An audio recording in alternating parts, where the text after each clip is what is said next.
Pourquoi seulement les femmes à la Grande Loge féminine de France? On va parler maintenant de la Grande Loge féminine de France. Est-ce que vous pourriez nous présenter votre obédience en quelques mots? Oh oui, mais notre obédience à 80 ans cette année, moi ce que j'ai envie de dire, pourquoi seulement des femmes? Je ne veux pas revenir aux loges d'adoption parce que j'en ai pour 3 heures à vous expliquer tout ça. Mais c'est vrai que toutes ces femmes qui avaient été initiées, je ne parle pas des loges d'adoption du Grand Orient, mais je parle essentiellement de celle de la Grande Loge enfin, écossaise d'abord, symbolique, et devenue la Grande Loge de France après, 1901.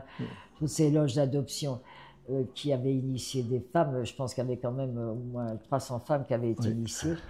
Bon, bref, après, je ne vais pas raconter toute cette histoire-là, mais je veux en venir justement à l'après-guerre, où 80 d'entre elles se sont retrouvées.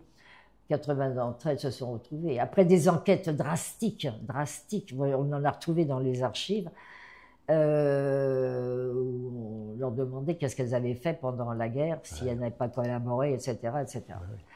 Et donc elles se sont retrouvées environ 80 sœurs, et elles ont voulu monter quelque chose, l'union maçonnique, le comité de reconstruction, ce qu'on a appelé le comité de reconstruction. 1945, après-guerre, où tout était à acquérir, en particulier pour les femmes.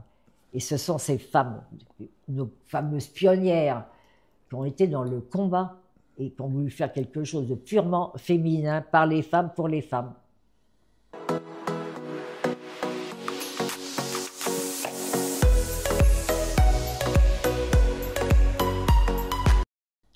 Parce que tout était à faire. Et quand on me demande pourquoi que féminin, je m'empresse de dire pourquoi à cette époque-là. Elles ont éprouvé le besoin de refaire nanti l'initiation, de ce que ça voulait dire pour elles aussi, de reconstruire quelque chose. Et c'est comme ça que c'est parti avec l'Union maçonnique féminine de France.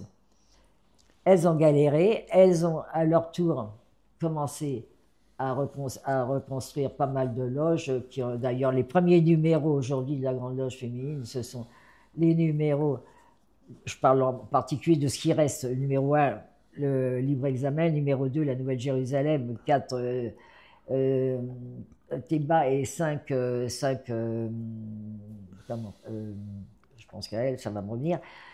Les numéros qui manquent, c'est les numéros où elles n'ont pas pu reconstruire une loge, Union et Bienfaisance, le Général Pénier, etc.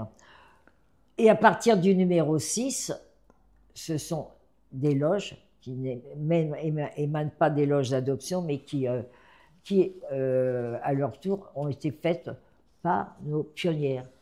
Et quand elles ont fait Athéna à Toulouse, à l'époque, on prenait les trains de nuit, il n'y avait pas d'Inouï, il n'y avait pas de TGV et tout. C'est comme ma propre loge. Elle a été construite à Aulnay-sous-Bois, au climat, puisque nous n'avions pas encore le rite écossais ancien et accepté, qui est arrivé plus tard. Ma loge a été incorporée, qui n'émanait pas des loges d'adoption, mais a été incorporée au rite d'adoption. D'ailleurs, tous les documents sont avec les 5 points, etc.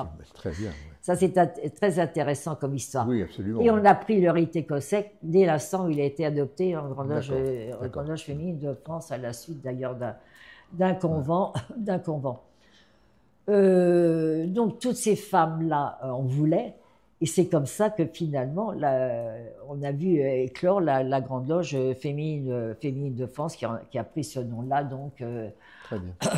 un peu plus tard. Voilà.